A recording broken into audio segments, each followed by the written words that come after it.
मित्रांनो नमस्कार, जय महाराष्ट्र. बातमी येते थेट दिल्लीतून. दिल्लीच्या तख्ताला अखेर ठाकरेंचा सुरुंग. मित्रांनो, महाराष्ट्राच्या राजकारणात ठाकरेच पाहिजे.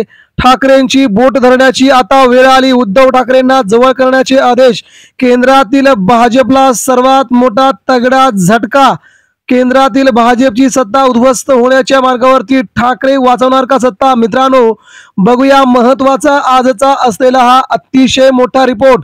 राज्याच्या देशाच्या राजकारणातील सर्वात मोठी घडामोड महाराष्ट्राच्या राजकीय गोटातून. मित्रांनो, बघूया नेमकं काय घडलंय. उद्धव ठाकरे, राज ठाकरे, एकनाथ शिंदे आणि देवेंद्र फडणवीस यांच्यातील हा सर्वात मोठा कलगीतुरा. देशाच्या राजकारणामध्ये उद्धव ठाकरेंचं प्रस्थान. सुप्रीम कोर्टामध्ये देखील उद्धव ठाकरेंच्या शिवसेनेची बाजू जड, तर शिंदेंना अतिशय महत्वाची महागाई.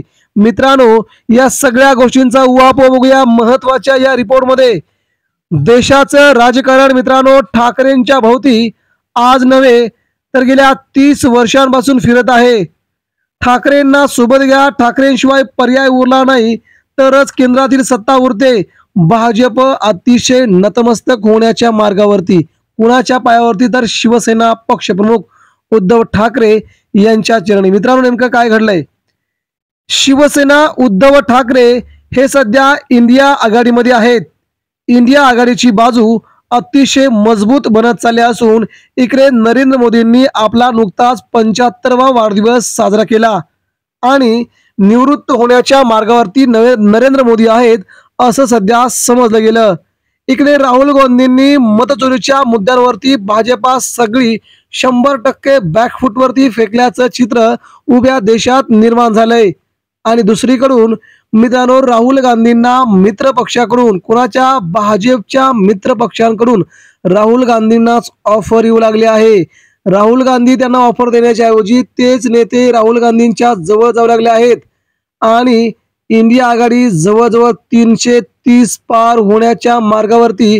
कोणकोणत्या पक्षाने देखील दिली साथ हे देखील आपण पाहणार आहोत. मोठे 2 राजकीय पक्ष ज्यांचे मिळून 40-42 खासदार आहेत ते देखील इंडिया आघाडीच्या मागे असणार आता ठाम झालंय. मित्रांनो, ते देखील आपण पाहणार. परंतु सुरुवातीला बघूया महाराष्ट्राच्या राजकारणाला सर्वात मोठी, अतिशय हादरवणारी मोठी घडामोड.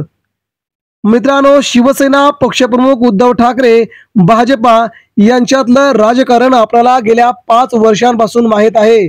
भाजपाने उद्धव ठाकरेंना अतिशय मोठ्या प्रमाणात त्रास देण्याचं ठरवलं होतं. 2.5 वर्ष उद्धव ठाकरेंना भाजपने भरपूर त्रास दिला. त्यानंतर उद्धव ठाकरेंचा पक्षच भाजपने फोडला. नव्हे तर भाजपने आपल्याला महाराष्ट्रात कोणी प्रतिस्पर्धी नसावा यासाठी त्यांनी राष्ट्रवादी देखील फोडली. अजित पवार प्रतिस्पर्धी आता होत नाहीत. एकनाथ शिंदे प्रतिस्पर्धी होत नाहीत. शरद पवार आणि उद्धव ठाकरे हे देखील प्रतिस्पर्धी होत नाहीत. हे भाजपला माहीत होतं.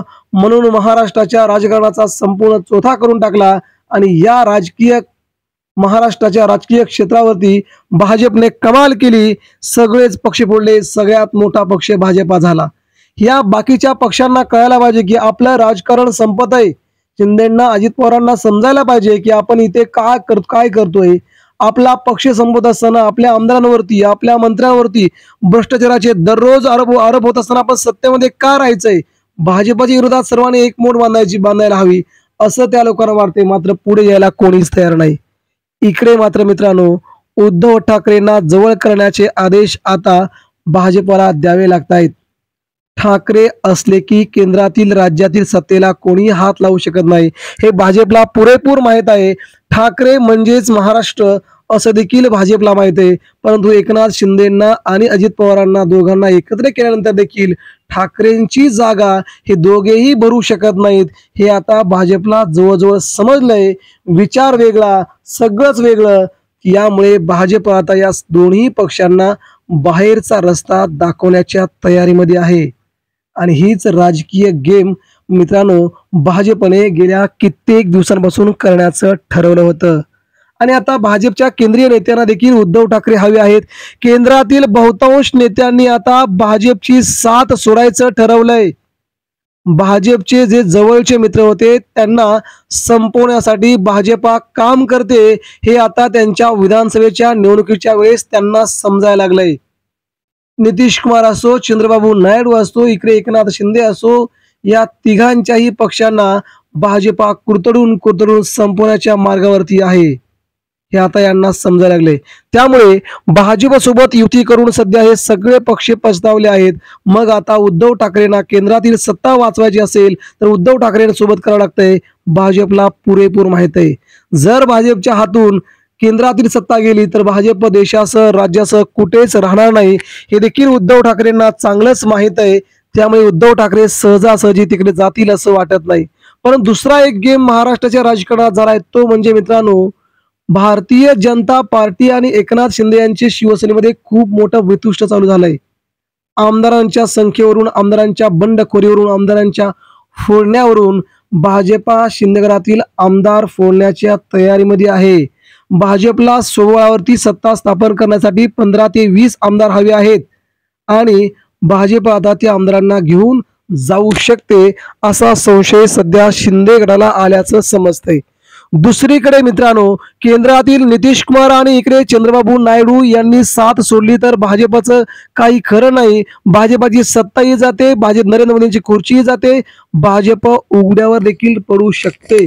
अशा प्रकारची सध्या खेळी इकडे राहुल गांधी करण्याच्या तयारीमध्ये आहे. जवळजवळ 350चा टप्पा विरोधी पक्षांना मिळू शकतो जर राहुल गांधींनी स्वतः पंतप्रधान न होता नितीश कुमारांसह चंद्रबाबू नायडू यांना संधीचं सोनं करायला दिलं तर देशाच्या राजकारणात खूप मोठी उलाढाल होऊ शकते. त्यावेळेस उद्धव ठाकरेंची भूमिका खूप महत्वाची असेल. उद्धव ठाकरेंचे 9 खासदार हे किंग मेकर म्हणून देशात भूमिका बजावतील. भाजपला देखील उद्धव ठाकरे हवे असतील, इकडे इंडिया आघाडी देखील उद्धव ठाकरे हवे असतील. त्यामुळे उद्धव ठाकरे शेवटी इंडिया आघाडीचाच रस्ता पकडतील, कारण की ज्या भाजपने शिवसेनेचे 2-3 तुकडे केले त्या भाजपसोबत जायला उद्धव ठाकरे कदापिही सहमत असणार नाहीत, हे संपूर्ण महाराष्ट्राला माहिती आहे. त्यामुळे भाजपने आतापासूनच फिल्डिंग लावायला तयार केली.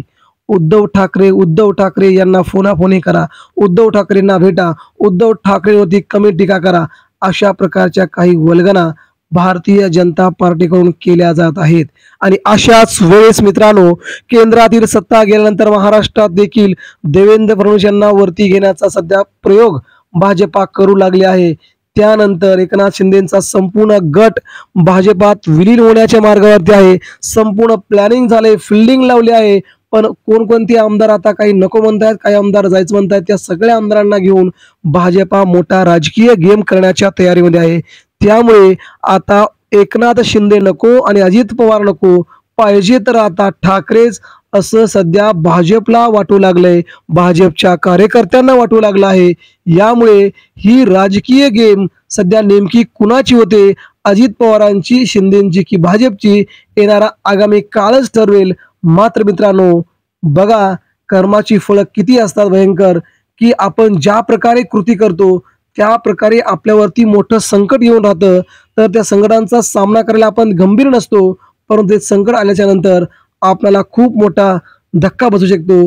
परंतु मित्रांनो, उद्धव ठाकरेंनी संयमाची भूमिका बजावली, उद्धव ठाकरे शांत आत्मविश्वासाने लढले आणि आता मात्र महाराष्ट्राच्या गादीवरती पुन्हा ठाकरे बंधूंना उभं राहण्याची, ठाकरे बंधूंना सत्ता खेचण्याची तयारी असताना भाजप आपल्याजवळ खेचते, इंडिया आघाडी आपल्याजवळ खेचते. त्यामुळे देशाच्या राजकारणातील किंग म्हणून भूमिका बजावणारे उद्धव ठाकरे आगामी देशाच्या पंतप्रधान पदाच्या शर्यतीत देखील राहू शकतात. जर उद्धव ठाकरेंची भूमिका जर दोन्हीकडे असेल तर उद्धव ठाकरेंना सर्वात मोठी ऑफर देखील लागू शकते, ती म्हणजे देशाच्या पंतप्रधान पदाची. मित्रांनो, ही गोष्ट जरी आपणास साधी सुधी वाटली नसली तरी मित्रांनो, उद्धव ठाकरेंसाठी हा खूप मोठा क्षण असेल, ज्या दिवशी उद्धव ठाकरेंचे 9 खासदार किंग मेकर म्हणून भूमिका बजावतील. तेव्हा मात्र देशाच्या पंतप्रधान पदाला गवसणी घालणारा महाराष्ट्रातला पहिला नेता उद्धव ठाकरे होऊ शकतात, असं सध्या वातावरण दिल्लीमध्ये देखील आगामी काळात घडू शकतं. ज्या गोष्टी घडत नाहीत, ज्या गोष्टी घडू शकत नाहीत, त्या आजपर्यंत सगळ्या गोष्टी महाराष्ट्रात घडल्यात आणि आता उद्धव ठाकरेंच्या रूपाने देशाला कणखर नेतृत्व मिळू शकतं असं काही लोकांना वाटतंय. त्यांचा अंदाज देखील खरा ठरेल.